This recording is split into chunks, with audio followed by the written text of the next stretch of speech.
a final year student at HKU. Before the dialogue begins, you are kindly reminded to switch off all alarming devices. Please also refrain from making noise and using your electronic devices that may disturb the fellow audience. Photo taking is also prohibited, as it may interrupt our program. The dialogue features one of the most prominent political figures in Hong Kong under the British colonial government. He is well remembered for his love for local egg tart, as well as his prophecy of Hong Kong future, which seems to be coming true in recent years. In his third visit to HKU after the transfer of sovereignty in 1997, we meet him here at the Lok Yo Hall again in this lovely evening. As the last governor of Hong Kong and the current chancellor of the University of Oxford, I'm sure that the dialogue is a great opportunity for us to listen to and interact with him, who will shed light on the prospect of the city and the governance of local universities. Today, we are glad to have our guests of honor, Mr. Tim Tak Long, Chairman of Project Citizens Foundation.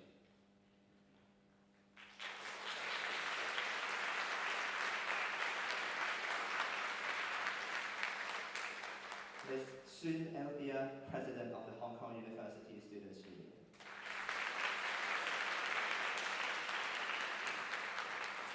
And last but not least, Lord Chris Patten.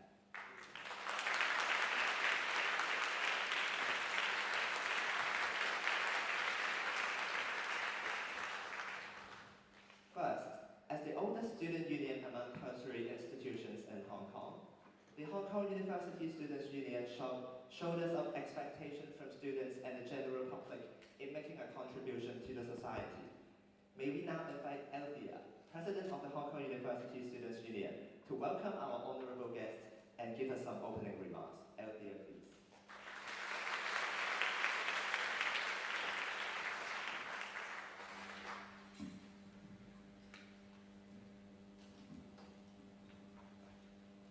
The Right Honourable Lord Patten of Brand CH, Mr. Tim Tak Long, distinguished guests, fellow students from HKU and the 9 participating institutions, good evening.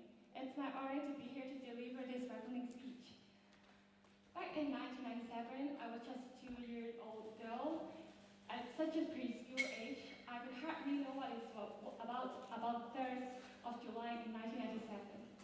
And I was never a smart kid that did very well at school. But somehow I learned from school that Hong Kong is a place where it is an international financial center, a gateway to China, a gold paradise, and also known as the Pearl of the Orient, that we should be proud of. Back then, I did not have much insight about the meanings of these titles. But I did somehow believe that Hong Kong will remain Hong Kong and advance further in the global era. I thought all I had to do was to just study well, get myself a job, and then enjoy life. Yet, the reality is a lot different. I only realized this 3 years ago. Economic achievement does bring a stable society, but money, numbers, rankings are superficial and soulless. They have nothing to do with spirituality or dignity. What truly defines us as Hong Kong people and humans is a determination to take hold of our own fate. I was admitted to the University of Hong Kong in 2013. It was a time when an HKU professor raised the idea of civil disobedience, which was deemed radical then, in fighting for universal suffrage in Hong Kong. The idea was propelled by subsequent rounds and rounds of deliberation meetings. The Occupy Central movement did not take place as planned.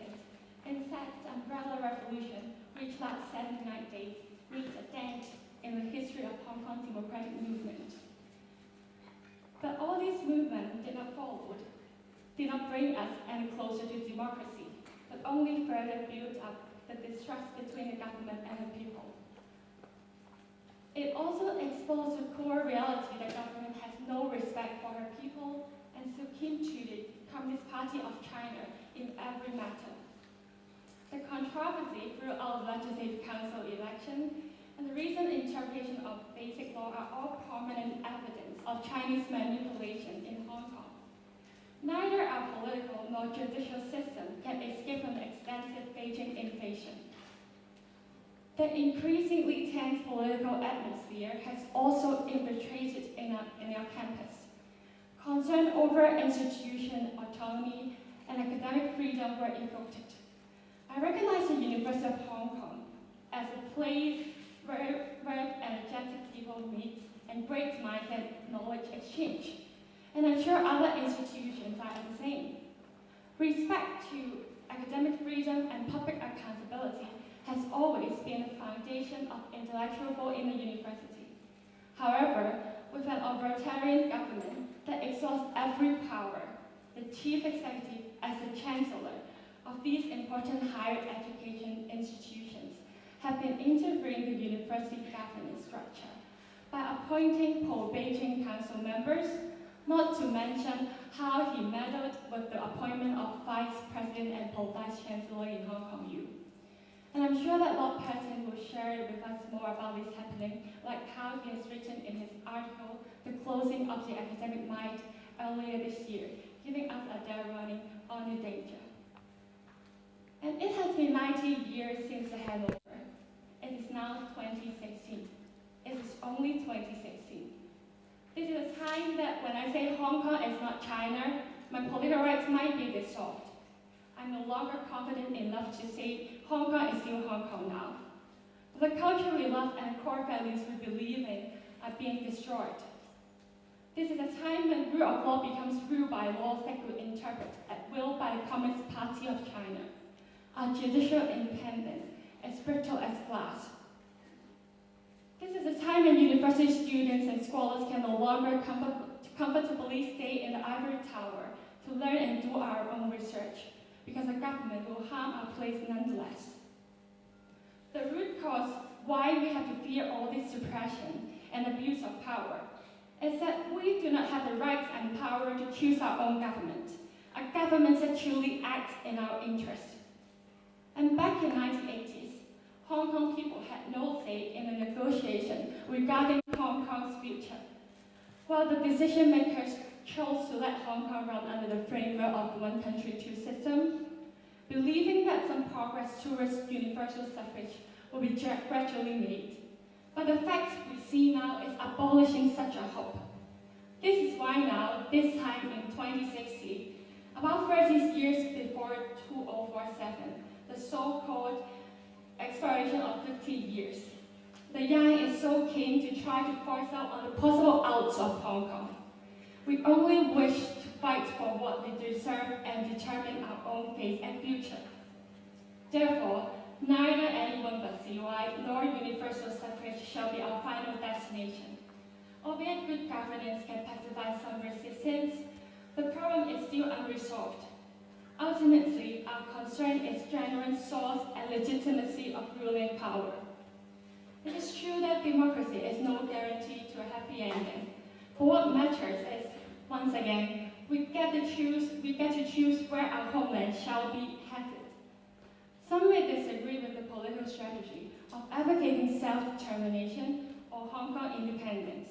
But there is no denying that these ideas originate from our love towards Hong Kong. So I would like to make a humble request here. Please put aside the skepticism among us and try to understand each other, for all we belongs to this place. And my peers, it's never easy to hold tight to our beliefs under huge pressure and oppression everywhere. But remember, only determination can lead us further, especially in politics. Time stand on our side, and this is also why we are responsible making the choices for future. We are going to tell the world that we will defend our homeland and take control of our future. We should be humble to learn from history. We should be ambitious to overcome the impossible. We should be patient to gather support. We should be united to realize our dreams. This summarizes why the HKUSU organized this event with Project Citizens Foundation to invite our last governor, Lord Patten, and all the passionate youth here to talk and share on Hong Kong's future and our closest battlefield, the university. Once again, thank you for coming, and I hope you all enjoy this evening.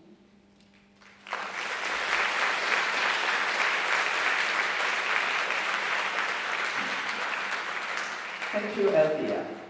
Apart from HKUSU, it is only with the kind support of Project Citizens Foundation should the event this evening be possible. May we now invite Mr. Chin Teck Long, Chairman of the Foundation, to introduce our guest of honor. Mr. Chin, please.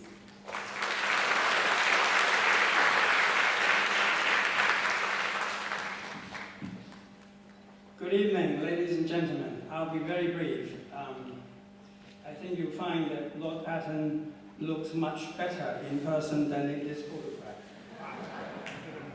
And that he is finally living up to his Chinese name, which is Fei Pang. Now, I'd like to say, as the moderator for this evening's event, that I have to share with you the ground rules of this dialogue. Since there are 10 university student unions representing 10 universities, and there are only 2 hours for our dialogue, I have to limit each question and comment to 2 minutes each. I also want to make sure that the students from every university will be able to take part. So if one university, with students asking too many questions, I will ask you to refrain, stop for a brief period, so that other universities' students can also participate. The fact of the matter is, Lord Patten is not here every day, so please ask the most important, the most relevant question, and the ones that concern you most. Lord Patten, of course, was governor of Hong Kong between 1992 and 1995. Sorry, 1995, I'm so sorry. Now, in 1995, during that period, most of you had not been born, but of course you know him by reputation. And you probably know he fought very hard to extend the franchise and to advance the democratic process in Hong Kong. Very brave efforts, which were thwarted by Beijing in the end. I remember 2 things he said. The first was when he said, "I will not be more brave than the people of Hong Kong, and I will not be less brave than the people of Hong Kong." The second thing I remember about him was when Lu Ping accused him of the 3 contravenes. The contravention of the Basic Law, to which Lord Patten retorted, "As a practicing Catholic, I'm ashamed to say I've read the Basic Law more times than the Bible. So you have to show me chapter and verse. Where have I contravened the Basic Law?" Lord Patten is Chancellor of Oxford University, of course, which has been voted the #1 university in the world. The position of Chancellor at Oxford, I'm told, is an elected one, and you may want to ask Lord Patten about this. He had also been Chairman of the BBC Trust and European Commissioner for External Relations. Now, with such a wealth of experience and such an engaging personality, you can ask him any question at all, and get an interesting answer. So, ladies and gentlemen, Lord Patten.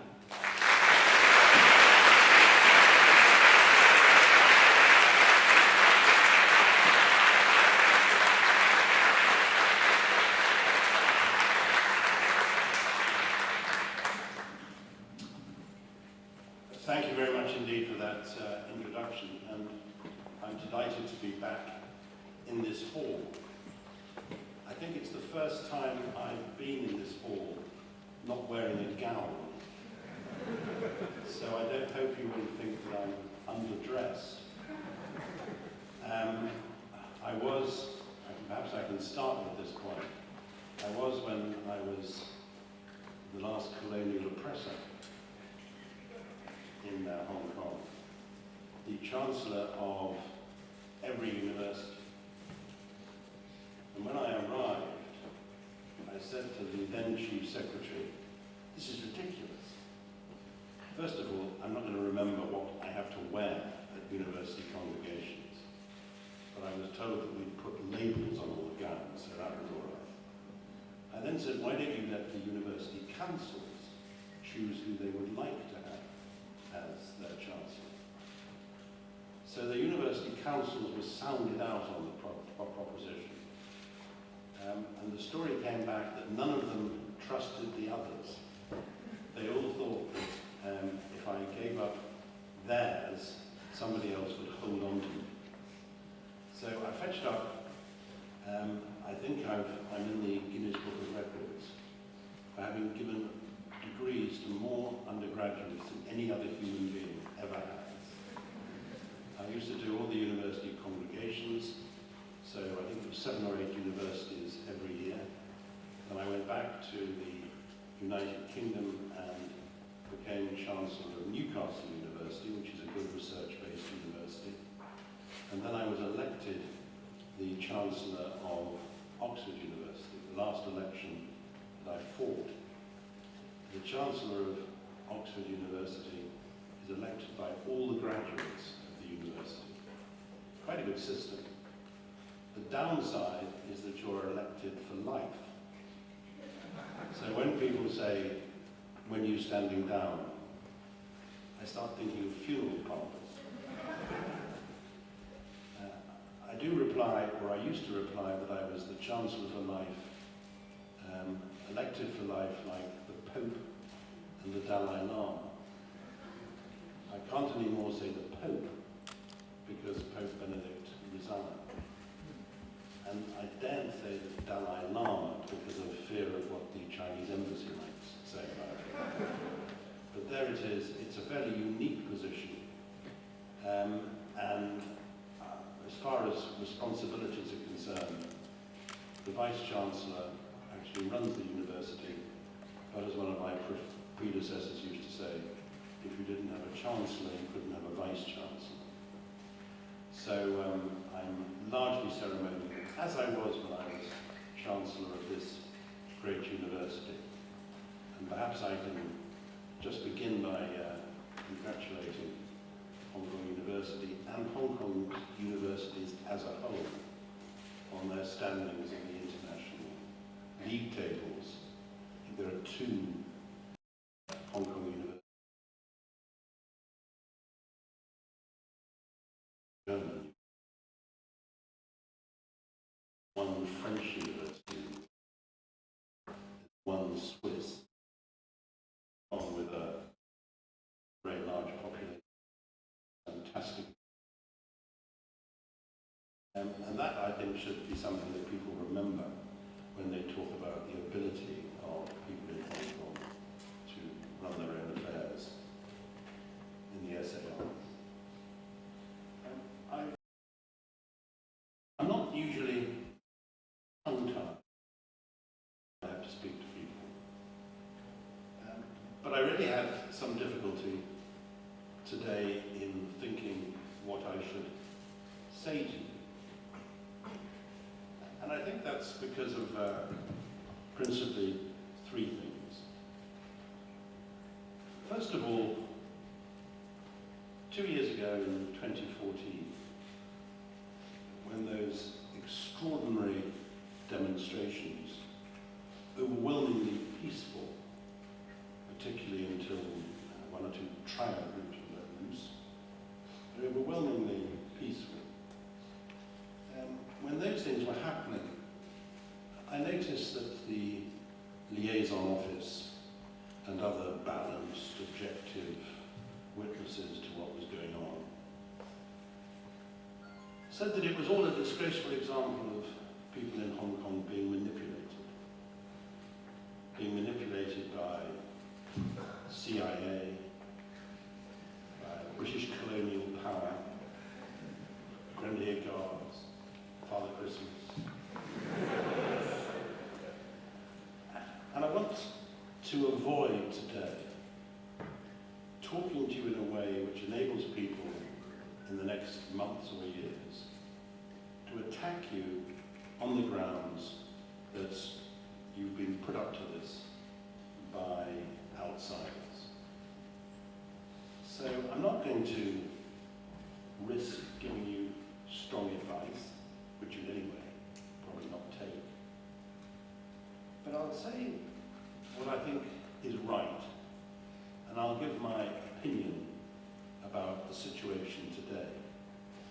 with the frustration of your concerns to play a bigger part in determining your own futures. The second point I want to make is a very obvious one.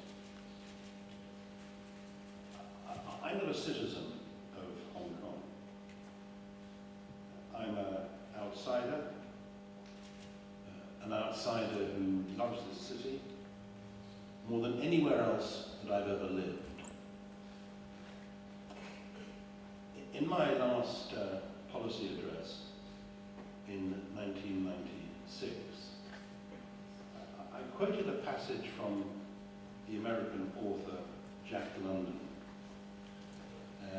He was a real socialist. If I can put it this way, he was a socialist with socialist attributes.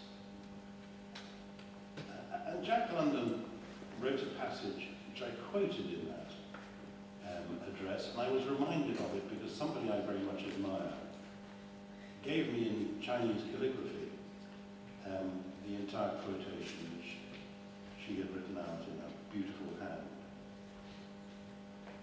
I'd rather be ashes than dust, Jack London wrote. I'd rather my spark should die out in a brilliant blaze than it should be stifled in dry rot. I'd rather be a superb meteor with every atom of me in magnificent glow than a sleepy and permanent planet. Hong Kong for me was like that. And it was made up of people like you, of your mothers and fathers, grandparents, many of whom were refugees from some of the most dramatic events in the 20th century. People who made out of this city a phenomenal success story. What did Hong Kong have to offer? A port. What else did Hong Kong have to offer? The extraordinary resilience of human beings, many of whom swam to get here, clambered over barbed wire, came here and worked in freedom, and created this astonishing city.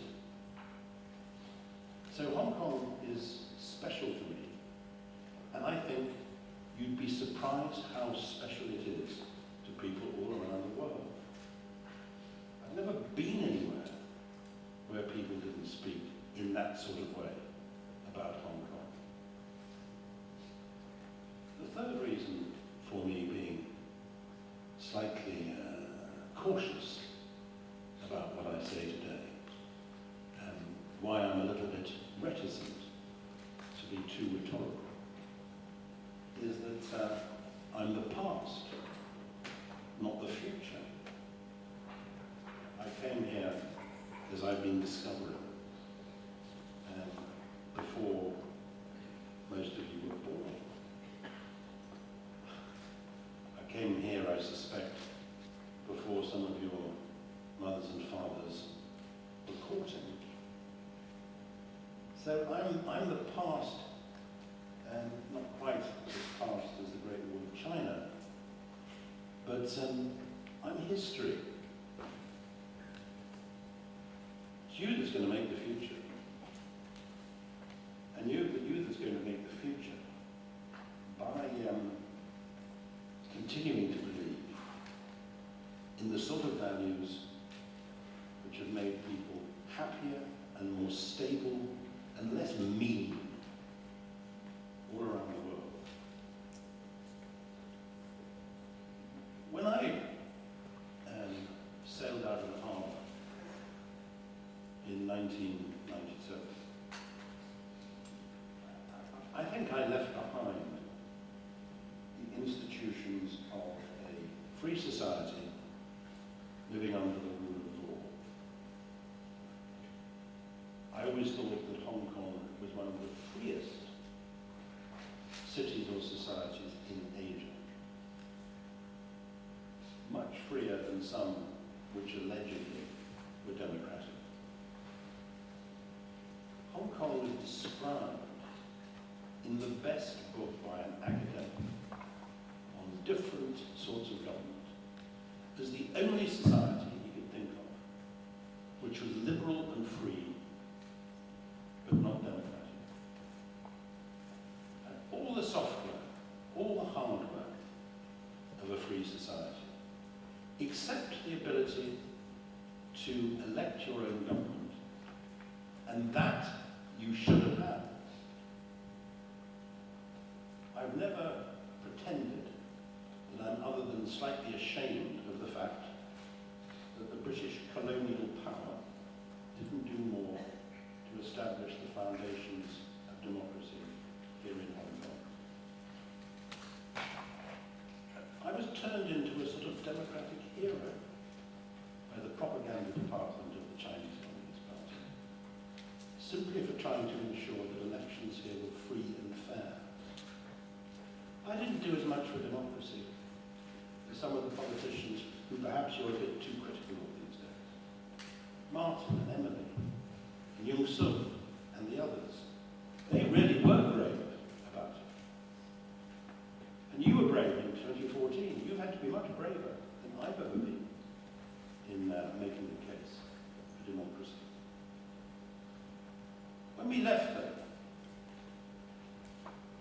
we left behind the Sino-British Joint Declaration, not the Chinese Declaration, the Sino-British Joint Declaration, an international treaty lodged at the United Nations.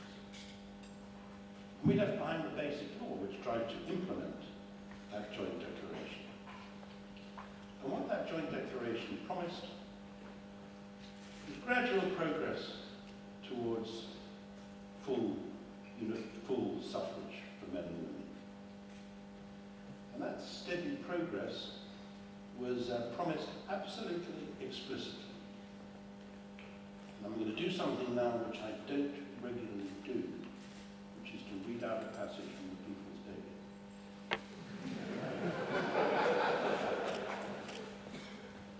The method of universal suffrage should be reported to China's Parliament for the record, whereas the central government's agreement is not necessary. How Hong Kong develops its democracy in the future is completely within the sphere of the autonomy of Hong Kong. The central government will not interfere. The head of the Hong Kong and Macau Affairs Office in 1993 reported in the People's Daily, so it must be true. That was confirmed the following year by the Foreign Minister in 1994. 2016, where is it?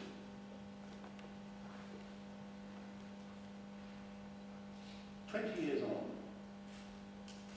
from the departure of British colonialism,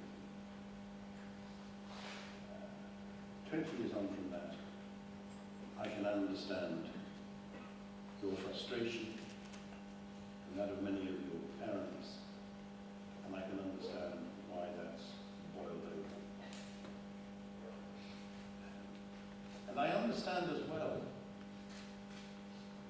how limited were a lot of the things you were asking for in 2014.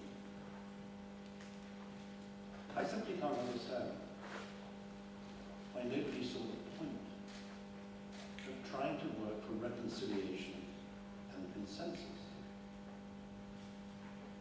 I can't see why nobody was prepared to talk about, for example, even if not going as far as you thought you were entitled for them to go. I can't understand why nobody was prepared to talk about how you could make the selection committee more representative. Representative today is 7.5% of the people of Hong Kong. I can't understand why nobody was prepared to talk about whether the functional constituencies should continue in their present shape, whether more directly elected seats should be allowed. I don't think any of that would have been too damaging or dangerous, except maybe to one or two people's final crop. So in 2014, the world watched what happened in Hong Kong. In awe. I'd never seen anything like that before. I'd seen demonstrations which ended in appalling violence. I was in Tiananmen Square until a week before what a friend of Communist Party in Hong Kong used to call the kerfuffle in Tiananmen Square. So I'd seen demonstrations which moved from being a sort of festival of democracy into violence, not provoked by the people in the square. But I'd never seen anything as brilliantly, and capably, and decently organised. When had anybody in Western Europe or America, when had anybody seen demonstrators helping one another with their homework? When have they ever seen demonstrators with litter bags to clear up after them? People don't do that, for heaven's sake, after football matches.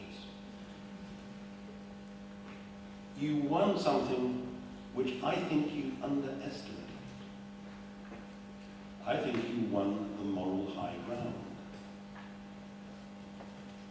If I can sound like a boring old 72-year-old, moral high ground may not seem to you to be very significant. I've never had a position on the moral high ground that was internationally recognized in the way that it was for you. So you'll forgive me that a few months ago, when some students from Hong Kong came to see me in Oxford, where I regularly talk to students like this, if I said that I thought it was a grave mistake to move on from a campaign for democracy to which you are entitled to call for independence. Let me just pause for a moment on to which you're entitled. The second time I came into this hall was in 1992 in December. And I was chairman as the Chancellor. I was wearing my kit.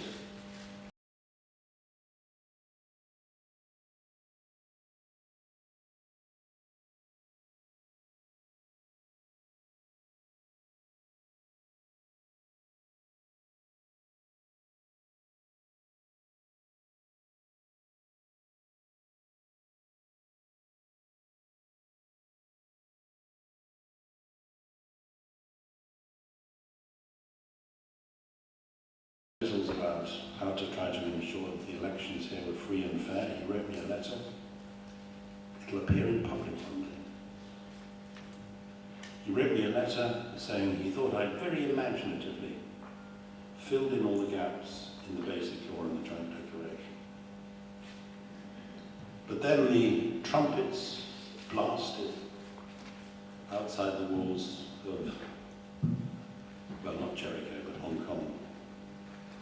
And he decided that that wasn't the case at all. I'd sinned against the Communist Party of China. And he came for this lecture, and he gave rather a boring lecture, actually. But then the first question from somebody down there, not somebody down there today, somebody sitting down there, the first question was, does Hong Kong deserve democracy? And he pulled out a great sheaf of notes from his pocket, much longer than his lecture had been.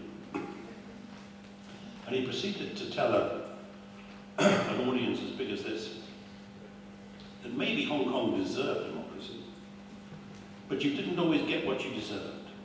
Life wasn't like that, and Hong Kong couldn't get it. Well, Hong Kong does deserve democracy.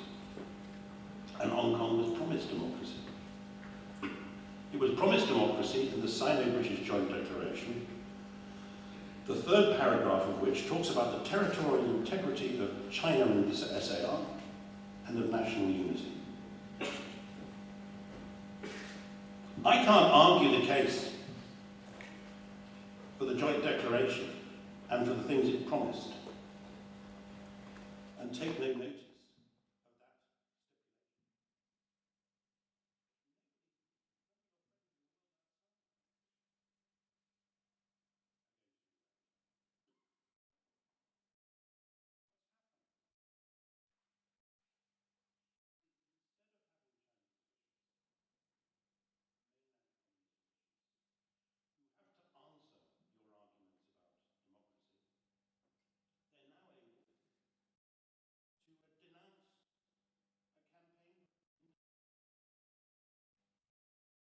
Another example of splitism.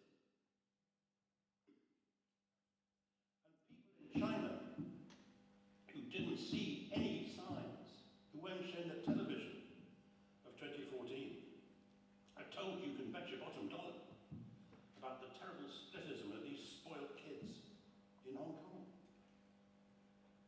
It's madness to risk that moral high ground.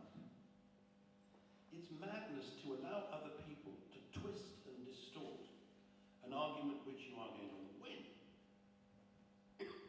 by introducing a subject where you're not going to win. It fractures your support.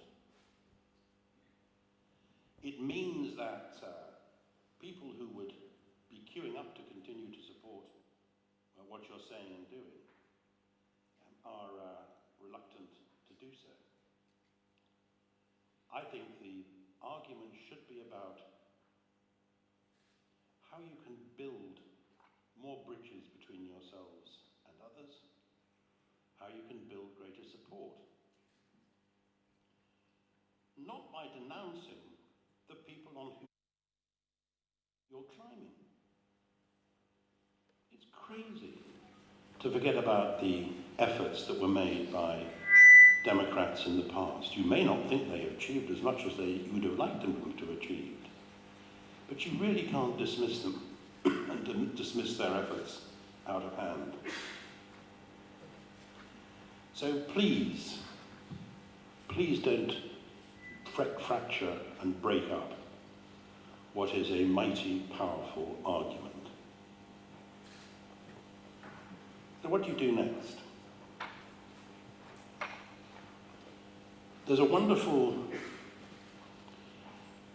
article which you can look up. It's gin and tonic, don't worry. Thanks very much.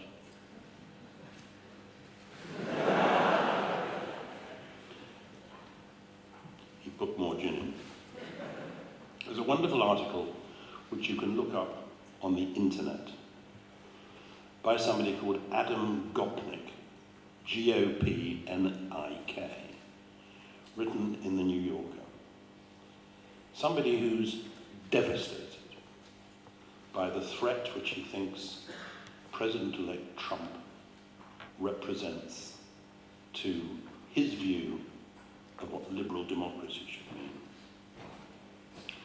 And the sort of advice he gives to his friends about how they should behave is the sort of advice which I think you'd find quite sensible.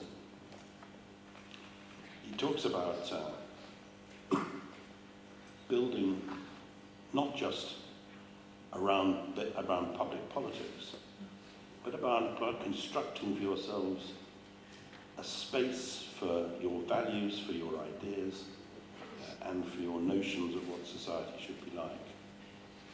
And he finishes with a line which summarizes really all that any of us can do. He says, all we can do is all we can do. So, sometimes I'm asked what I want for students at Oxford. And I guess what I want for students at Oxford is much the same as what I want for students at Hong Kong. I want you to be able to live the sort of life which suits your interests, your values.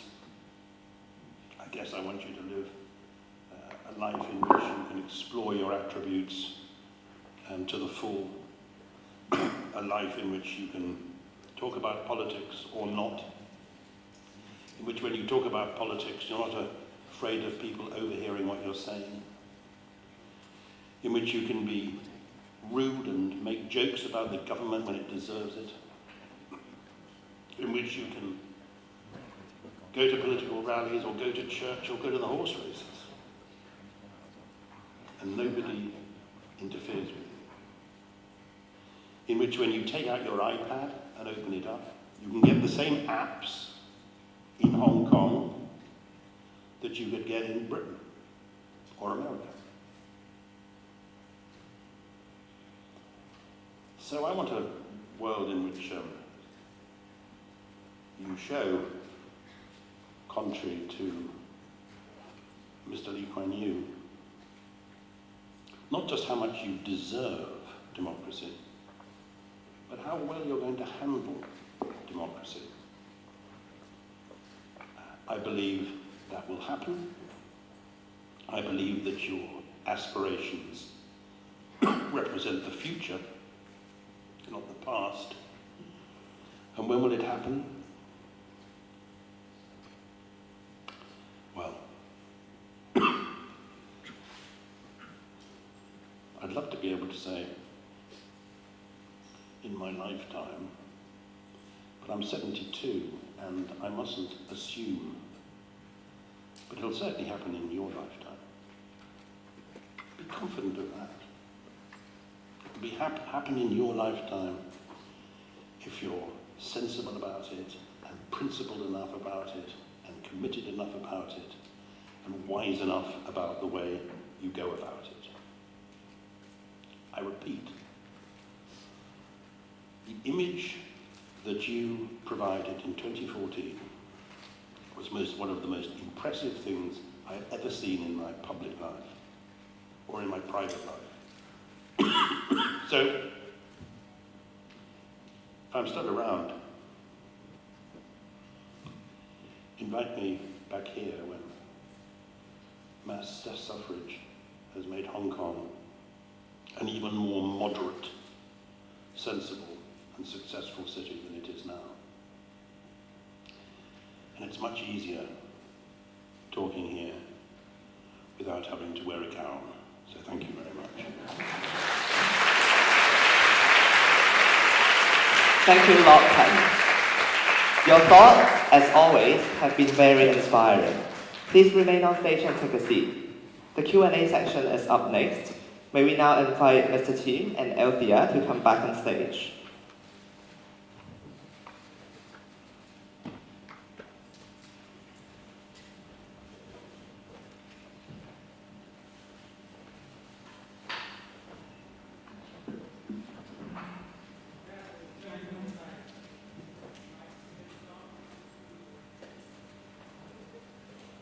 I'm going to invite questions from the floor.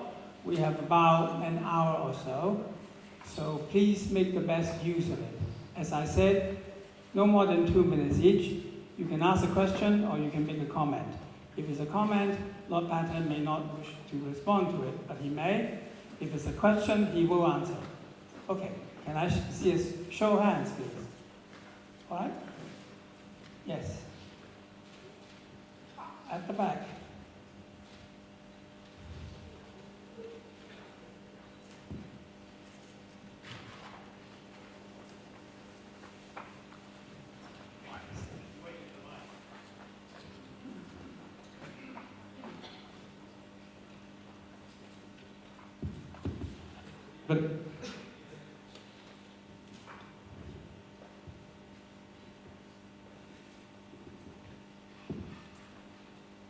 Good evening, Lord Patten. Thank you very much for coming here today, and I'm very happy to listen to what you have just said, and I'm glad that today there are so many future leaders in this hall,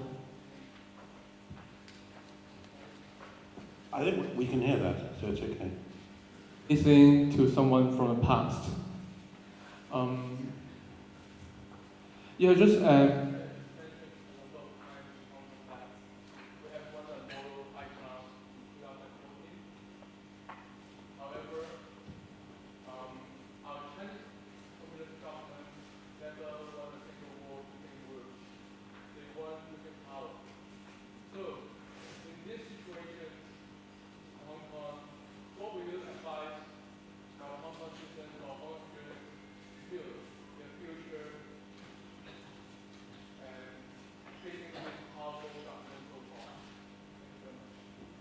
It's more difficult to answer the question since I couldn't hear it. It reminds me of the time when I was having a public meeting in Shatin, and the interpreter thought the question was about agriculture, and I thought it was about people who were deaf.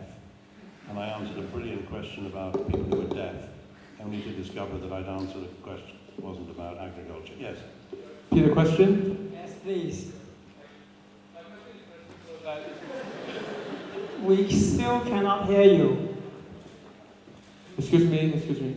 Why don't I tell you what, here's an idea. Step forward. Why don't questioners come down the front? Yes, okay. Bring your mic. And then,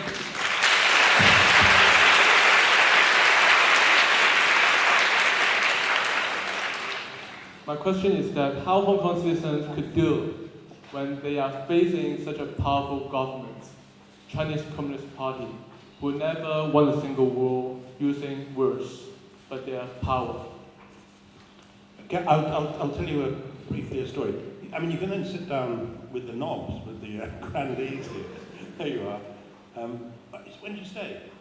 Well, you might want to come back or hit me with a chair or something. My best friend in politics was the Minister for Europe in the British government. And in that job, he went in 1989 to Berlin. And the first day he was there, an East German student was shot climbing over the wall out of East Berlin. And my friend said to his officials, "This is awful. I must make a protest about it." And they said to him, "Oh, I wouldn't do that, Minister. East Germany government is very tough. Soviet Union won't like it. We can do things much more discreetly than that, so just keep quiet." As my friend points out, 3 weeks later, there was no war, there was no East German government, there was no Soviet Empire in Europe. All swept away into the ash can of history. So it's always dangerous for people like me to assume that nothing's ever going to change. And an idea is much more important than a tank. The whole idea of freedom, of democracy, of the rule of law, of due process, of the right of assembly, the right to work where you want, the right to withdraw your labour, all those fundamental freedoms are much more powerful than Leninism. And unless you hold on to that belief, unless you really believe that passionately, then it's easy for Leninism to survive. I'm not advocating revolution. I'm just saying that ideas matter more than politburos and the words. So my answer is rather a philosophical one, but it's not necessarily a weaker one because of that. Okay, thank you.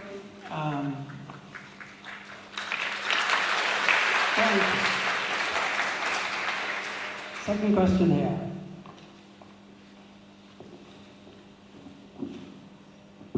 Hi, I'm Mr. Chan from Nanyang University. Mr. Pan, how are you? I'm very well, thank you. Great. But Hong Kong is not well now. So my question is very simple. What do you think of CY Learn, our HKCE? And also, can you compare you and CY Learn in terms of the performance? And you can also compare the democratic development between different periods. Yeah. Thank you, Mr. Pan.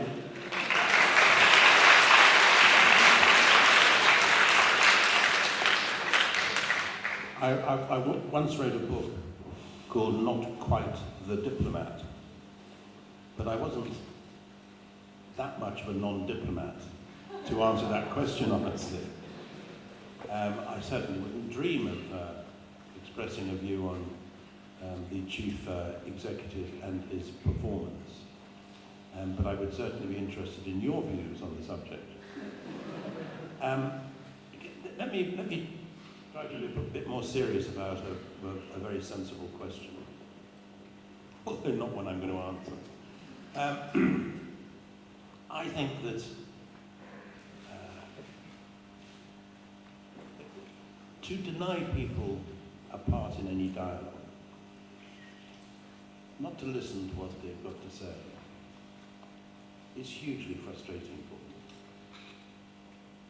And I think some of the things that you have to say, not just about governance, not just about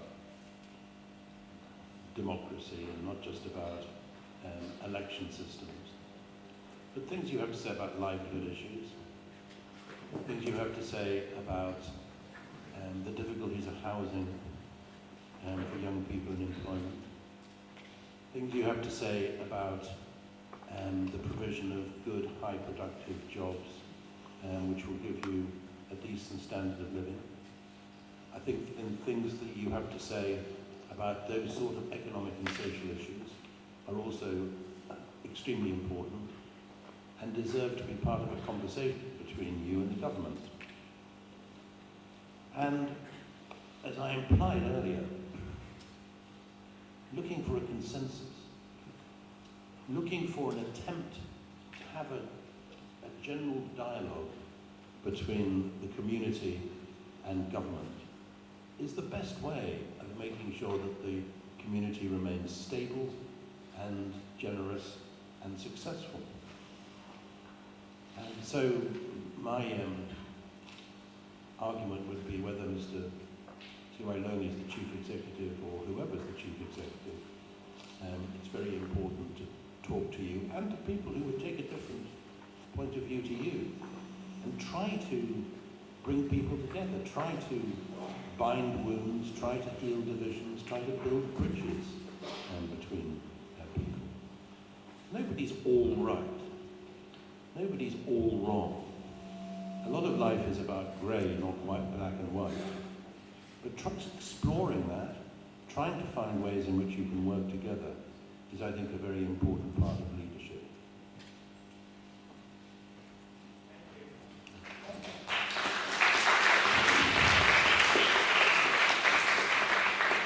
So, good evening, my lord. In your speech at policy address in 1996, you said that my anxiety is not that this community's autonomy would be usurped by Peking, but that it could be given away bit by some people in Hong Kong.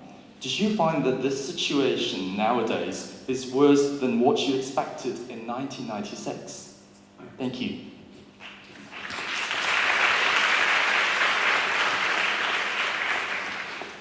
Look, I think that what I said then was true then, and I'd be surprised if it wasn't still true to some extent today.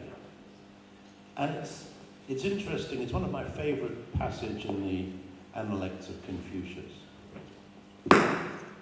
When he's asked what makes for the worst sort of government, and he says, well, it's very important when a governor has a wise advisor who gives him good advice even when he might not like it.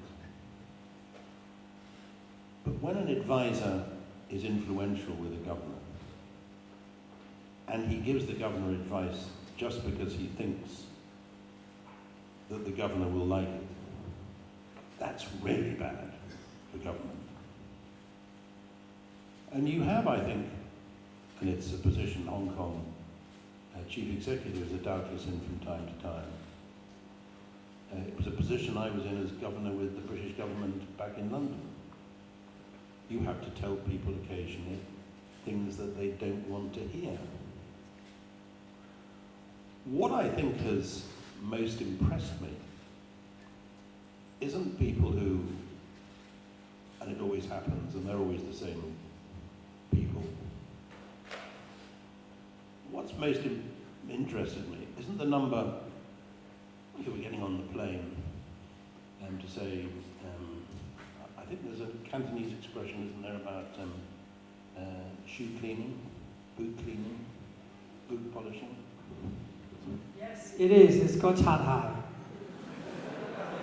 I don't think that's surprised me. What has surprised me is how vigilant people are in standing up for what they know are some of the values of this community. You might be surprised what I'm about to say, but I don't know.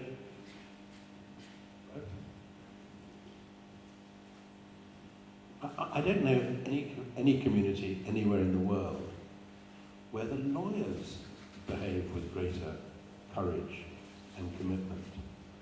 I am married to a lawyer, so I have to be careful what I say. I've got another 45 years, maybe slightly less. That makes you the brave one. You're the brave one. Lawyers aren't always terribly good at standing up for the rule of law and all the things associated with it.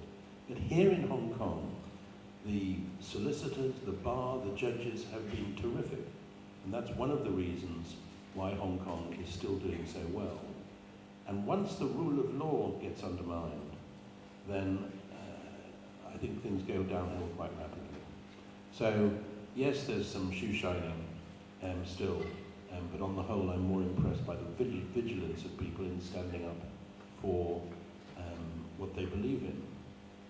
There are distressing things that's happened for whatever reason. At a meeting on Saturday, I saw Kevin Lau for the first time since the attack on him. Lau Zhentao. And terrifically brave journalist. And a lot of other people have had to be brave.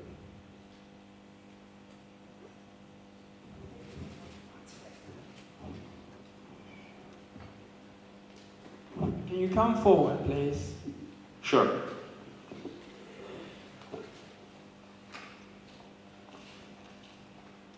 Good evening, Dr. Patten. This is a question. And in your speech just now, and in your speech in the JCC meeting, you emphasized again and again that while Hong Kong independence is in the opposition of the moral high ground we created in the 2014 Occupy movement, or the Umbrella Revolution, as we call it.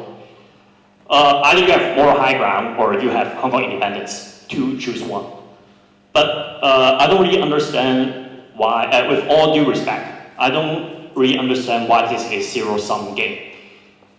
History shows that under the control of authoritarian regimes, it's impossible for the people to have democracy. If Hong Kong people is entitled to democracy, as what you have said, as promised before, then I really do believe that Hong Kong people is entitled to advocate for Hong Kong independence. Now in Hong Kong, 40% of the Hong Kong young people are advocating for Hong Kong independence. With all due respect, I'm not criticizing you on your stance because I know you have your own difficulties. But at least I would like to seek your understanding and your patience to the young people and to the Hong Kongese and to the Hong Kong nation advocating for Hong Kong independence. Thank you.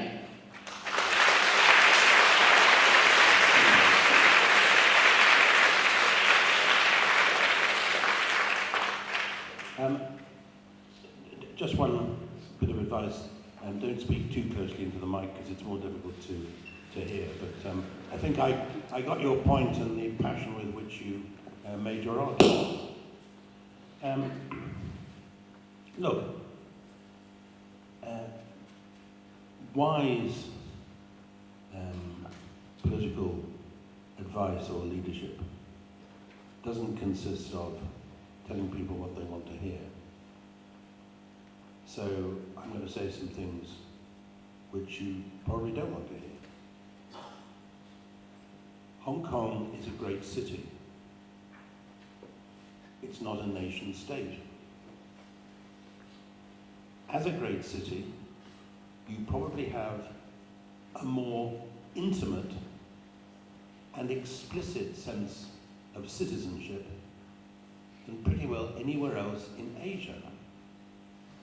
There's a stronger sense of citizenship in Hong Kong than there is in most cities in Asia. But this is not an incipient nation state. And you must recognize, well, you don't have to, but I'm sure you do recognize, that as soon as the argument moves from suffrage to independence, you start to lose support. You start to lose support internationally, and you start to lose support at home. I bet there are a lot of you here who, when you talk at home to your mother and father about democracy, they're with you. But when you start talking about independence, you're losing them. And how come that with these strong arguments you've got about governance in Hong Kong, about democracy in Hong Kong, how is it that Leninist officials, the liaison office or whatever, are able to denounce easy arguments to knock over about independence, rather than being made to confront difficult, complicated, and really important issues about the fact that there's a standoff between the legislature and the executive, that nobody is making the progress in democracy which they should be making. So I'd be sad, genuinely sad, if the argument about democracy was diverted into another stream where I think it would simply run away into the sand. So please believe me, I'm not saying this because I'm a wimp. I'm not saying this because my support for democracy in Hong Kong has weakened. I'm saying it because I don't want to see the case for democracy in Hong Kong weakened by introducing another element into the whole debate, which I just don't think is going to take off. So I respect the strength of your convictions. I just happen to think that you're wrong. Okay, I'll take some questions from the left side here. Anyone? Bad news on the left side.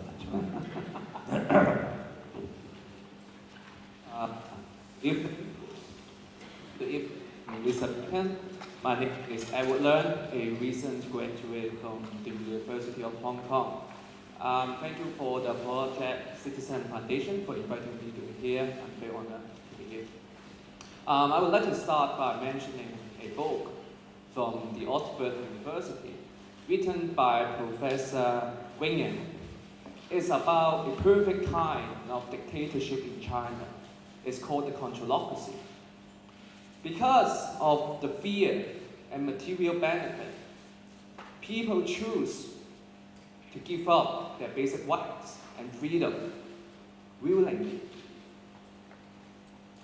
The dictatorship from China, they do not have to tap or control, or to control what the people do in China. The people choose to control themselves. So it's a form of dictatorship called the controlocracy. So now let us take a look at Hong Kong. I think, from my perspective, the problem of Hong Kong today is not disobedience, it's obedience.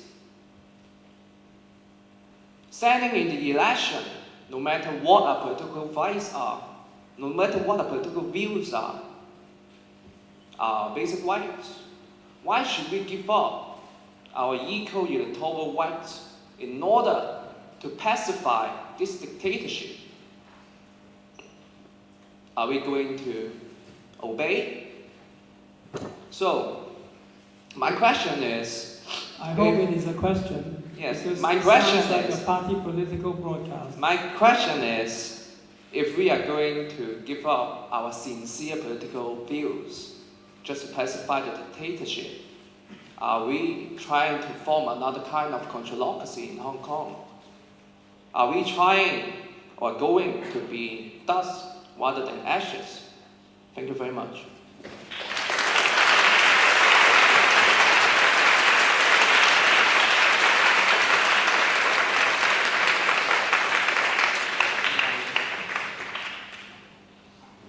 Nothing can make you give up those views, but nothing can make me give up the view that you're dead wrong. I'm not sure what exactly your plan is for overthrowing the Communist Party in China. But let me tell you what my view is of China. I'm a huge admirer of China, of Chinese culture, of Chinese history, of Chinese art. I can't say Chinese literature because I'm ignorant. I'm not a great fan of Leninism and the Chinese Communist Party. And I think sometimes the liaison office and Tai Kung Pao and so on behave as though the Chinese Communist Party and China were one and the same thing. They're not. The Communist Party is at present ruling China. But China is its own civilization, and that will survive the Chinese Communist Party. If you think that here in Hong Kong, in the next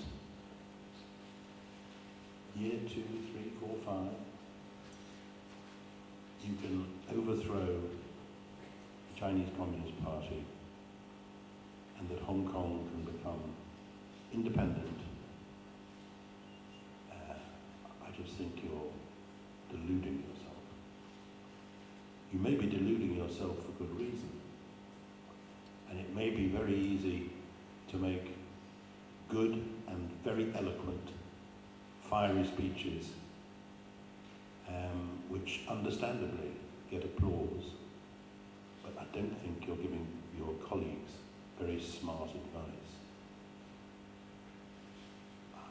I want to hear you saying things which ensure that people all around the world continue to admire and sustain from the outside what they think you're doing here in Hong Kong.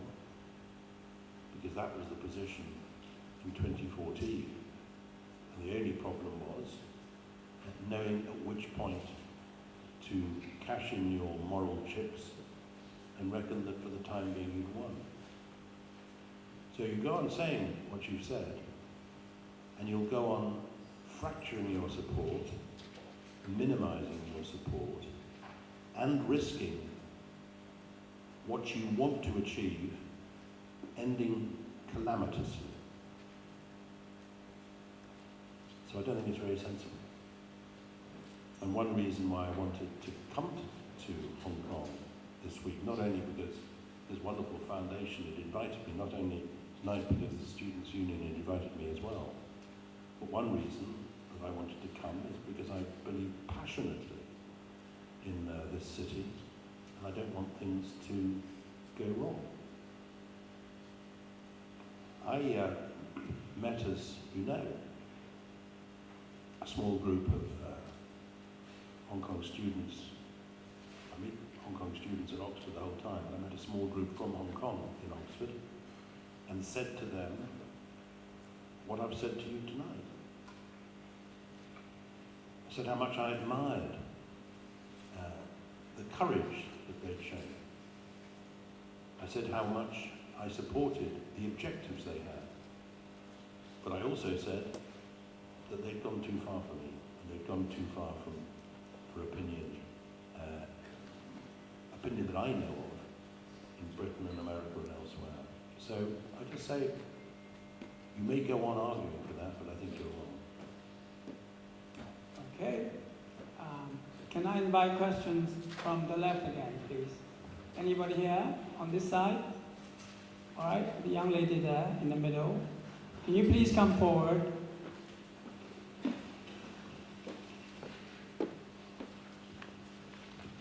Good evening, Lord Patten. And you just said that the Occupy Central movement had gained us moral highland. So I would like to ask that what else from the moral highland Occupy Central movement has brought to Hong Kong, and any progress that you can observe after this movement? And how can we make use of this moral highland? And my second question is, I believe that many Hong Kongers feel disappointed to the current situation, and this disappointment and anger has triggered the discussion of Hong Kong independence. So at this junction, how would you advise Hong Kongers to pursue for democracy without violating the baseline of the China government? Thank you. The first question is about the moral high ground, and the second question is, what advice would you give to the people of Hong Kong to advance the cause of democracy? Yes, have I understood you?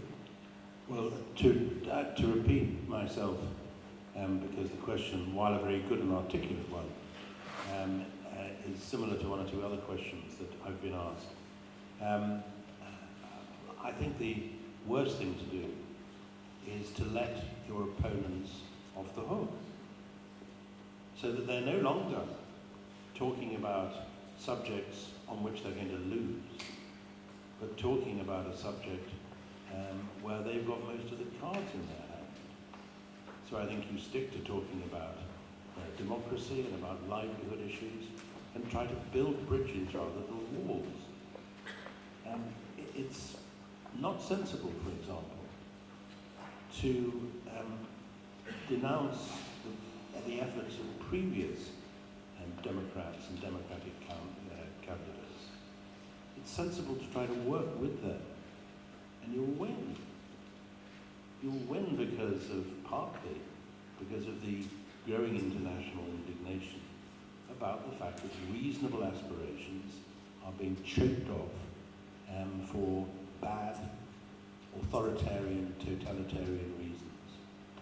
So I haven't got any magical formula, but I just happen to think that you're on the right side of history. All right. Yes?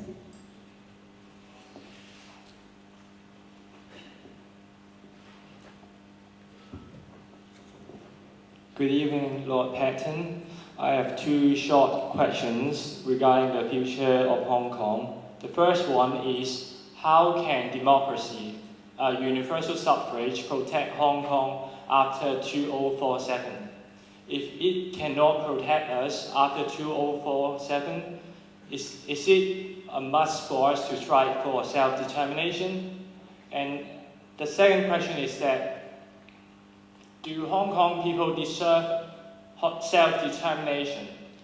Before 1997, the British gave us to an authoritarian government, the Communist Party, without the consent of Hong Kong people. So do we deserve self-determination? If we deserve it, is it legitimate for us to strive for self-determination? Thank you. Well,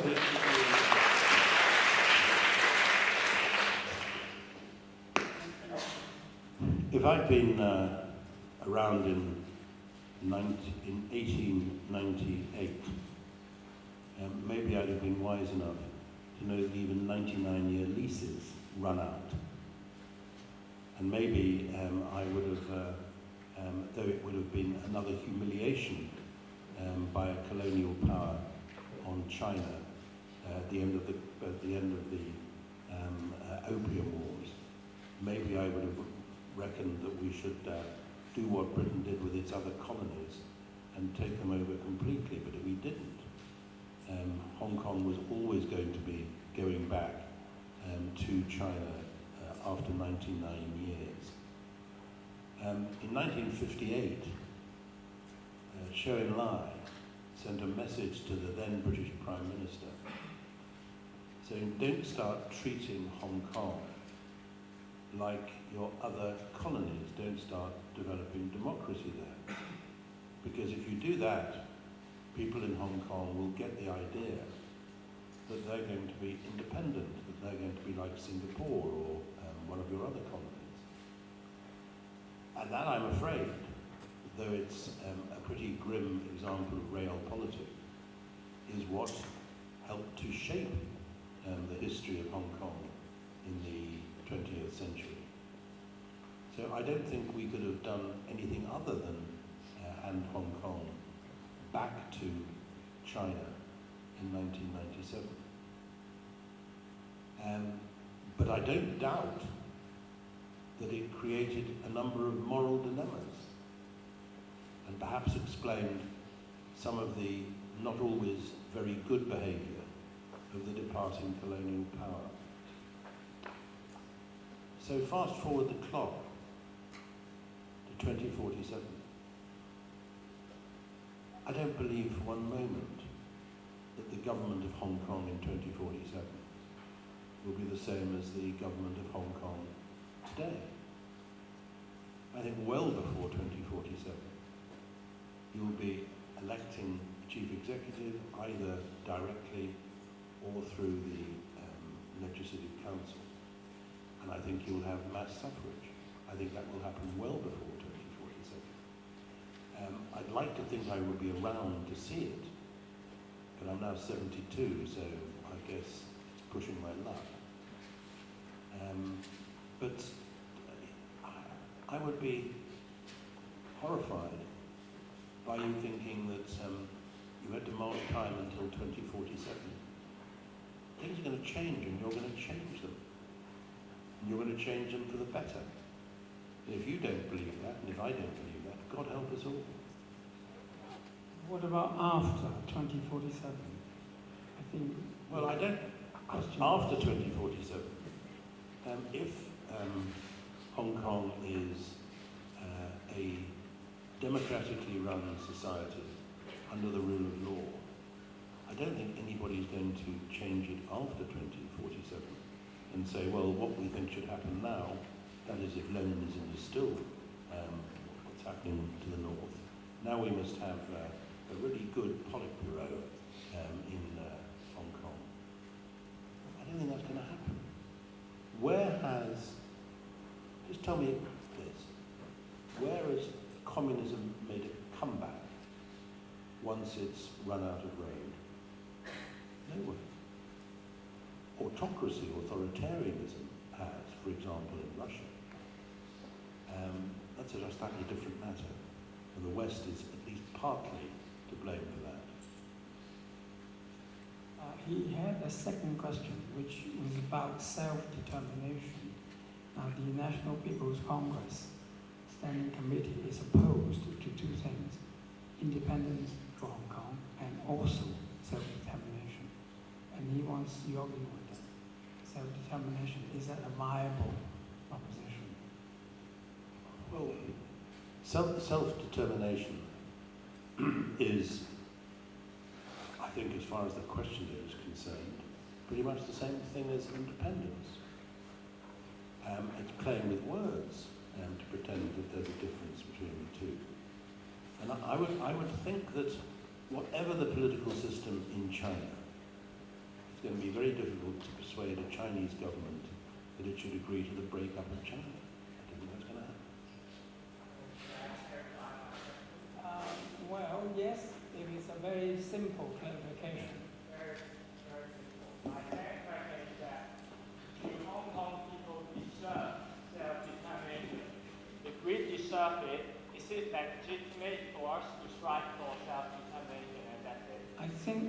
Lord Patten just answer that.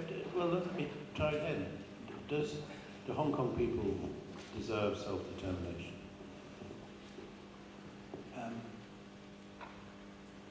What I'm pretty certain of is whether or not it's deserved. It's not going to happen. On the other hand, I think they both deserve mass suffrage, and it's going to happen. But self-determination, I don't think is going to happen, except in the sense that when you vote for your own government, you'll be able to shape the sort of government that you've got. Sorry, Mr. As time is running short, I must ask you not to repeat the questions which have been answered, all right? Okay, I will give the young lady at the back a chance.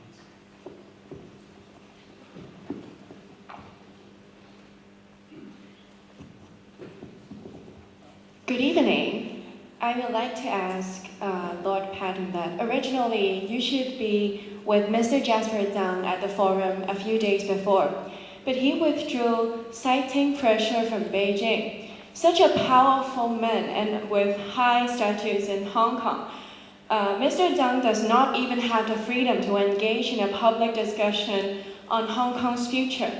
Do you still think that we, as Hong Kongers, can fight for our democracy and other core values such as the rule of law, fair and justice in Hong Kong by just establishing so-called moral high ground when the Beijing government is not treasuring or valuing such values as ours? Well, moral high ground and having moral high ground means that you've got to be prepared to walk uphill. Why some people choose not to walk uphill from time to time is something they may have to explain. I have to be very careful, apparently, what I say about anybody, because if I'm nice about anybody, it's immediately going to have the liaison office in Ta Kung Po insisting that they're capitalist running dogs if they do anything alongside me. It's slightly absurd. When I was one of the 2 European commissioners who was negotiating Chinese accession to the World Trade Organization, the Chinese foreign minister came to see me and told me that the leadership had considered my position and that even though in the past I'd clearly been thought to be a prisoner condemned or a sinner condemned for 1,000 generations, they'd now decided that I was a force for concord, not discord. So I've been in and out of prison. I've been in and out of the cold, tango dancer or no tango dancer. So I think Jasper should speak for himself. I wrote the foreword to a very good book he wrote for the Oxford University Press. And I made a point which should be true, not just about Jasper and myself, but about everybody. I said, you can disagree with people without them becoming enemies. You can have an argument without having a quarrel. And that's been part of my philosophy in life. There are some people I strongly disagree with, who I considerably admire. And I understand where they're coming from. I don't think that officials who try to lean on people to stop them expressing their views in a free society are the sort of people that I would find it easy to put in the category of those whom I quite admire. I think the question was if somebody like Jasper Zhang did not feel that he could speak at a forum like ours, what sort of hope do they have? What sort of expectation of the future you're going to be able to give them? Any kind of comforting words at all? Well, I don't want to say anything which is critical of Jasper. So I'm in a difficult position because I don't want to say anything which is nice about him because that'll get him into trouble. And I can't say anything which is nasty about him because I'm such a decent fellow. So it's rather a difficult question to answer. But I think I know of no circumstances in which you have to accept pressure from people who are being exceptionally stupid in what they're doing.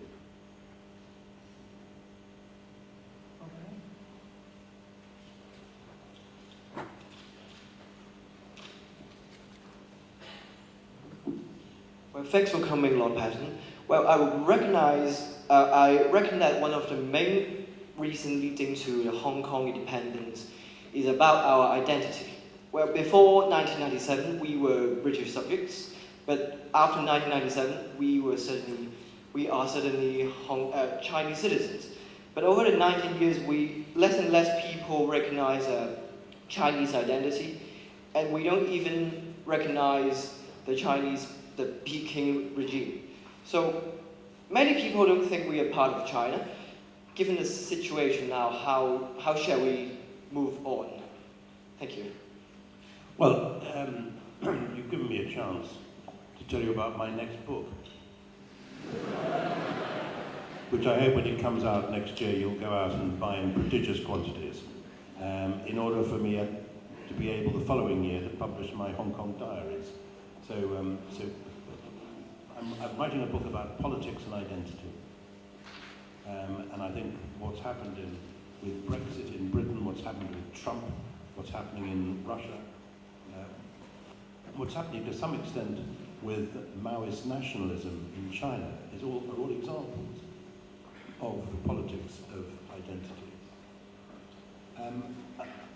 And most of the polls suggest that people in Hong Kong identify themselves, of course, as Chinese, but they identify themselves as Hong Kong Chinese. And I think that's admirable.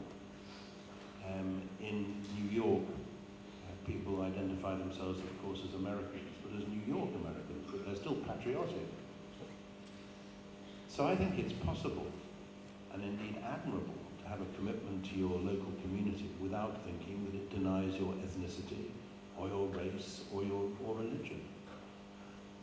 What I also feel passionately is there is not a fundamental identity difference between people who live in Asia and people who live in Europe or America. I don't believe that human rights are particular for Britain or America or India, but not other parts of Asia. It was one of Lee Kuan Yew's arguments that there was a civilizational difference between Asia and Europe. So I said, well, what the Democrats, like the winner of the Nobel Peace Prize, Kim Dae-jung, think about that? What do Indians like Amartya Sen, who won the Nobel Prize for Economics, think about that? What would somebody like Anwar Ibrahim, the incarcerated Malaysian political leader, think about that? How would I argue that civilizational standards were different in Europe and Asia, when I could point out that in India, 2,000 years ago, people were practicing political moderation? When 500 years ago, when in Britain we still believed in the divine right of kings, people were practicing political moderation. So it's crazy to think that human rights, democracy are a Western concept, when the West has much of the 20th century to apologize for the barbarism that is involved in it. It's crazy to think that the things that have mattered in the West don't matter as much in China. Of course they do. It is like the crazy argument about human rights being somehow appropriate to one civilization or another. Does it feel the same if you're pepper sprayed in New York or Hong Kong? Yes, it does. Does it feel the same if you're waterboarded in America as if you're hung up by your thumbs somewhere in Asia? Yes, it does. Human rights are the same everywhere. They're inalienable. Everybody has a right to be treated with respect. And political systems which do that should be regarded as a part of the heritage of Asia, just as they are of the heritage of Europe and America. And I wish in Europe we lived up to those things much better than we do. Okay. Yes, Mr. Law, I can see. Thank you very much, and good evening, Lord Patten. Thank you for your speech, and this is Nathan from the Mainland University. It's been grateful to hear about your response to the current situation of Hong Kong, and you have said that it's been pleasing for you to be back here. But I'm wondering whether you have a moment of bazaar when you landed to this place, to this critical moment of Hong Kong society, which we all together experience a huge amount of repression from the central government, and we witness the erosion of our human rights and freedom for the past 20 years.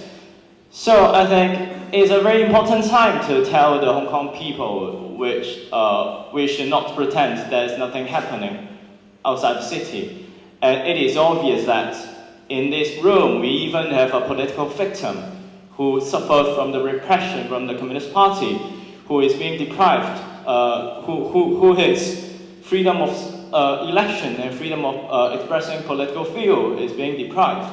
So I think it is a very serious concern for us. And I could not agree that self-determination is not an option for Hong Kong people, because in the past election we have actually accumulated a huge support and actually gained a model ground of upholding self-determination. And I sincerely believe that deciding our own governing cultural, economic structure is the basic human right of Hong Kong people. So my question is, according to your words, your thoughts about building bridges outside the world and gaining international support from different countries.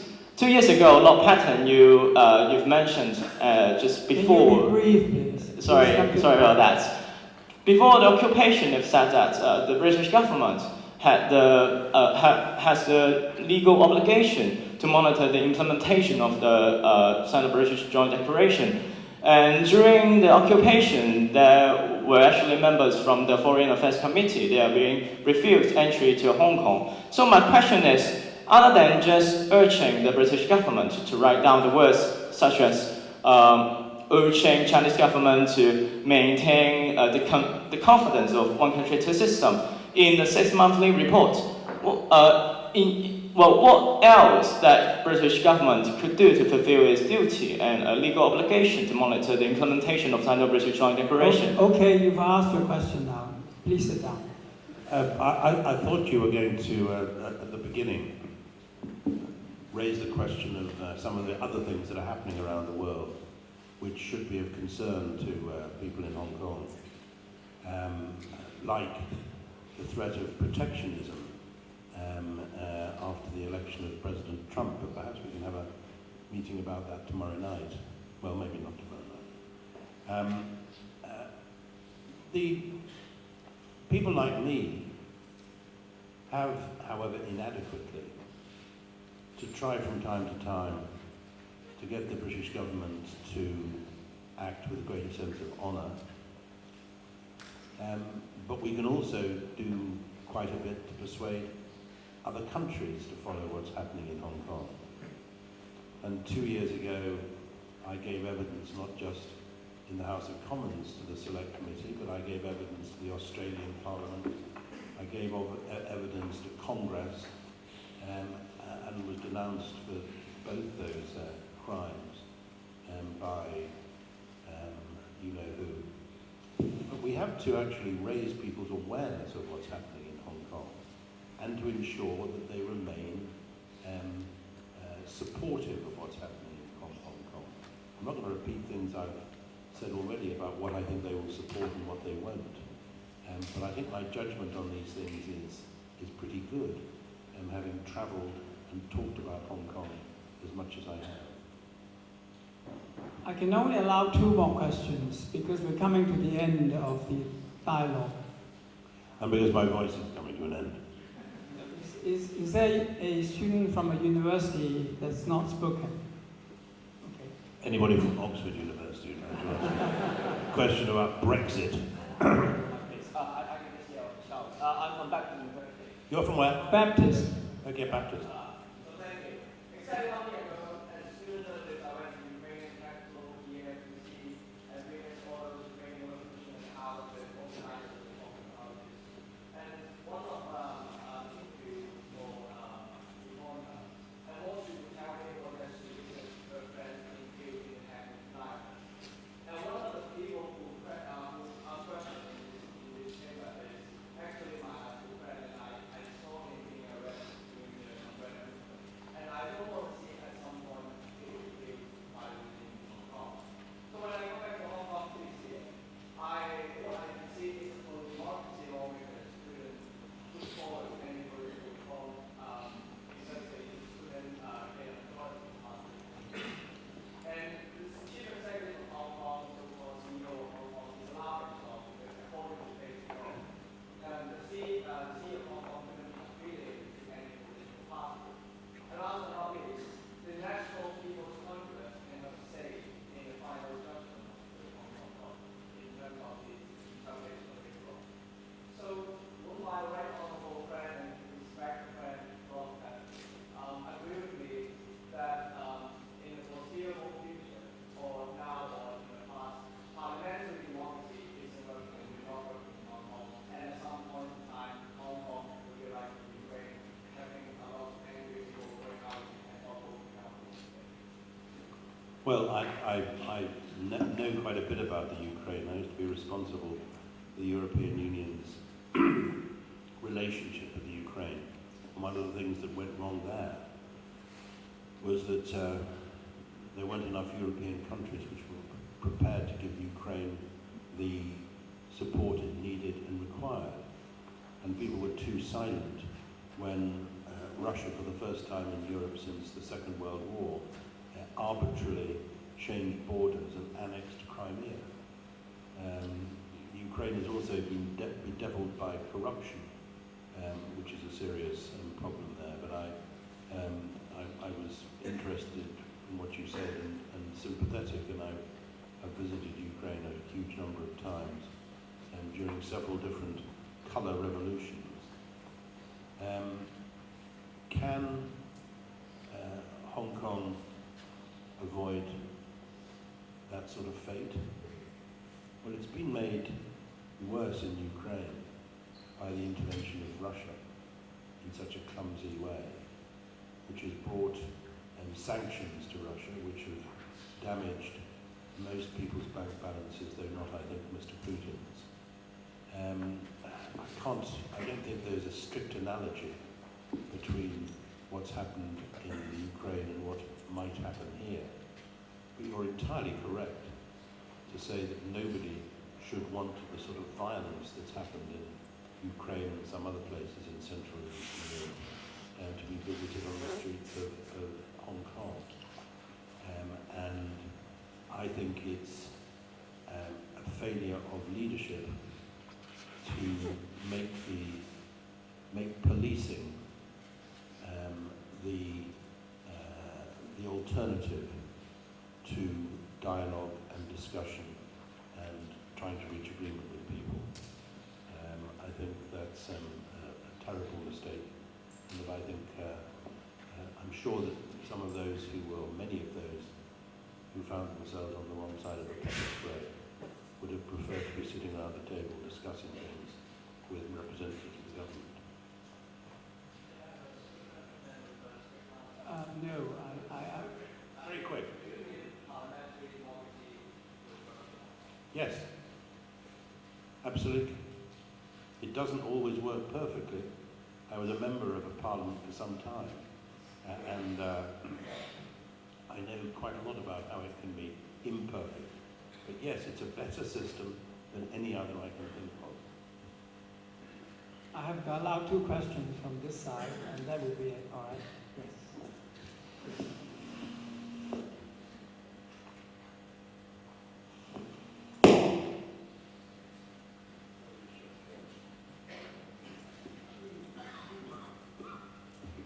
How do you do, Lord Patten? I'm Tom from Hong Kong Polytechnic University. So I believe all students inside this hall have encountered situations where they have led a school society or something.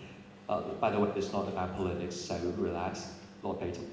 I believe students in this hall have all encountered situations where the student clubs they lead had been in conflicts with. I can't hear you properly. Would you mind coming out, please?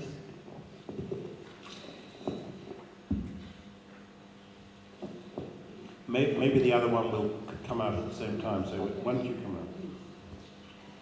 out? So I'll make it brief.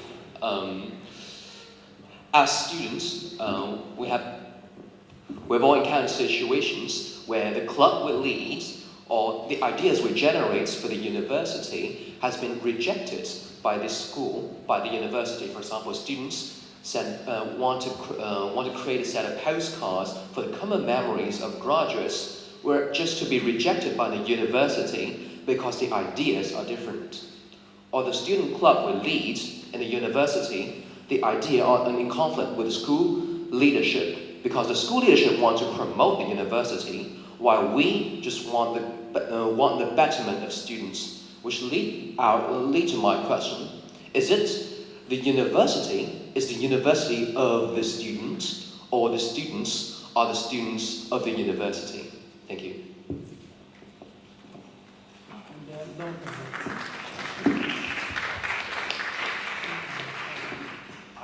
I don't know obviously enough about the particular dispute which you're mentioning, but let me say a couple of things about universities. Universities are sometimes talked about as though they're simply parts of the economic motor, and that students are the fuel that you put in every year. Of course, universities make a contribution to an economy. And of course they do wonderful work in pushing back the frontiers of knowledge. But universities have a fundamental place in any free society. They should be pillars of liberalism, of tolerance, of the exchange of views, and they should teach people what I was saying earlier about the importance of recognizing that you can argue without coming to blows. Now, within a university, there are quite sharp politics from time to time. And I think that a university council has, while recognizing that it has to report to those who pay for it on the way it manages its funds and its contributions from the government. It has also to ensure that its students have as reasonable a life and as good teaching as possible. And it's a difficult balance to strike. But universities are not like supermarkets. Universities are not like factory lines. Universities are places where you learn skills for life, but you also learn attributes and values for life. And I hope that's not something that you lose when having an argument about the way the university is managed. Okay. Now the last one, this is going to be a really interesting and easy question. I hope so. Good evening, Lord Patten. I have two questions. One question struggled me for at least 2 years. The first question. The students in European universities in 1960s to 70s and even 80s used to fight for more freedoms in schools, the universities, and upholding the academic autonomy with students' participation. I think the university students in Hong Kong nowadays are also doing similar things. Do you see any relationships between them? The past stories in Europe, at least in Western Europe, were quite successful. So how do you see the future of our stories? And the second question. The government is going to set up Chinese history as the core subject again. In your opinion, how should the syllabus be set up in order to keep the core value of Hong Kong while having stable interaction between the mainland and Hong Kong? Thank you. The second one is about Chinese history, how this could be taught to benefit the relationship between Hong Kong and China. Yes, is that what you wanted to know? Well, I was a historian at university, and I think history is a wonderfully insurrectionary subject. Every government wants history to be written so that it shows whoever is the government at the time is the most brilliant government there's ever been. Everybody wants to show that their own national history shows that their country is the most brilliant and civilized in the world. But we all know that that's not what life is actually like. And I think that history should be as open as possible. I think there's been some remarkable history written about China, some of it by Chinese historians, even Chinese historians in China, like the author of Tombstone, but also Chinese historians who work outside China and perhaps have to work outside China because of what they're saying. But there's a brilliant Dutch historian of China who lives here in Hong Kong, Frank de Cotter, who's written... Who taught here. Who's written three... Perhaps he still does, I don't know. Who's written three... Going to Singapore. Absolutely. Oh. Well, he'll be bored. He's written three brilliant books about China. And of course, the more authoritarian the regime, the less it likes historians to actually uncover what really happened, rather than what the regime would have liked to have happened. In Britain, for many years, nobody wanted to hear some of the bad things that happened in British colonial history. And historians in recent years have written a number of incredibly interesting books about some of the bad things about our colonial past, including the Opium Wars, which are one of the most shameful episodes in British history. So shameful that even Queen Victoria was ashamed. So history is an incredibly important subject in shaping a national identity. That's why I said I think it's an insurrectionary subject. Now, the comparison you drew with European universities, I don't think is really valid.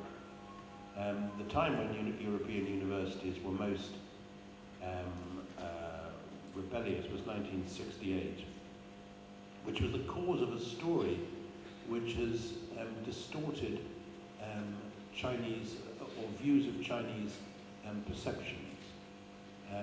When Kissinger and Nixon went to China just after '68 and asked Zhou Enlai, not Mao, what he thought of the French Revolution. Yeah, I mean, they didn't mention the date. He said, I think it's too soon to tell. And the assumption people who reported that have always made is that he was talking about 1789, and the idea that it was too soon to tell almost 200 years later suggests a sort of long range of intellectual sweep among Chinese leaders, which wasn't actually true, because what he was actually talking about was the students revolting in, according to the interpreter at the time, the students in 1968 against Charles de Gaulle.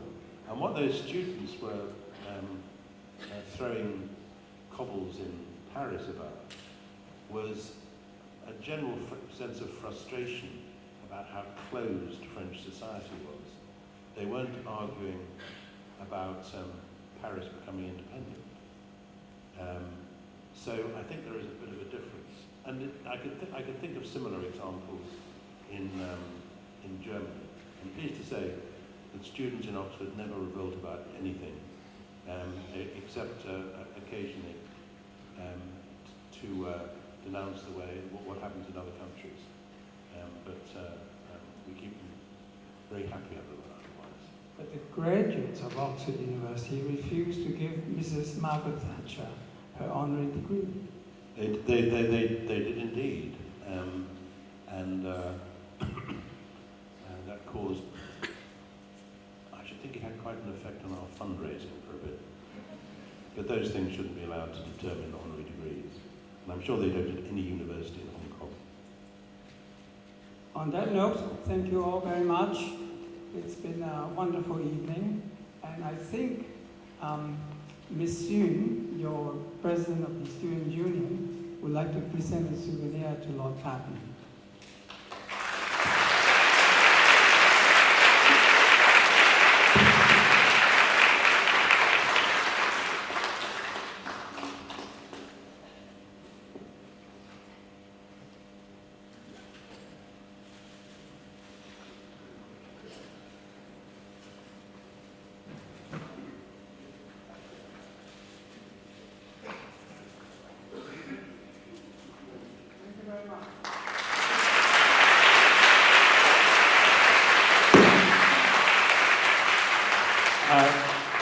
Can I thank you once again? Can I thank the Foundation for organising this with the Students' Union?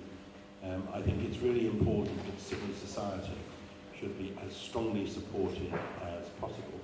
And I'd like to thank all of you for asking questions which you felt passionately about with so much civility and courtesy. It's always a good idea to flatter the audience, but I really was extremely impressed by the fact that even though you felt very strongly about something and disagreed with me about a number of things, you put your points so articulately and so courteously. So thank you very much. I'll tell Oxford they've got some things to learn.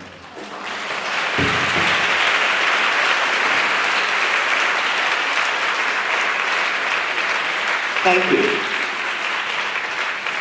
It is indeed our great honor tonight to have Lord Patten joining us this evening. I'm sure that we are all happy to know more about ideas, know more ideas about Hong Kong and our university. So now please be seated and join our students for a group taking photo session.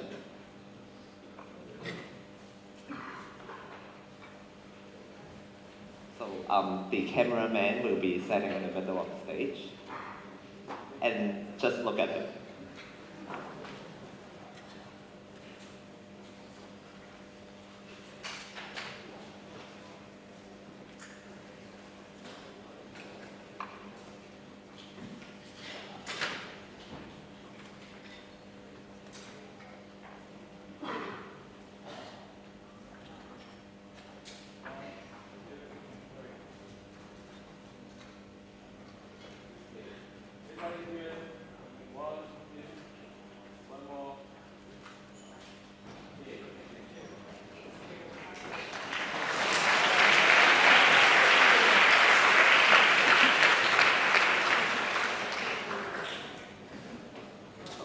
Our event this evening, the dialogue with Chris Patten, has come to an end.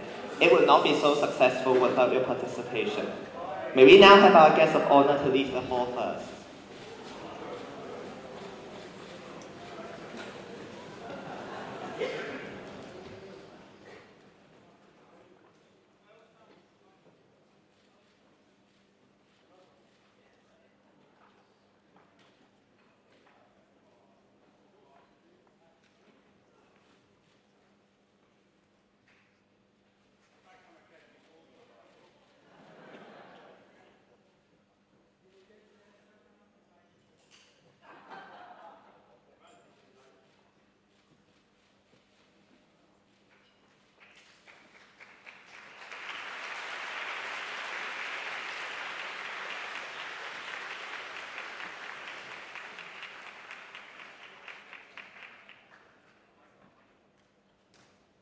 On behalf of Project Citizens Foundation and the Hong Kong University Students' Union, I thank you all once again for joining us tonight. We are looking forward to seeing you once again at our future events. Thank you and have a great evening.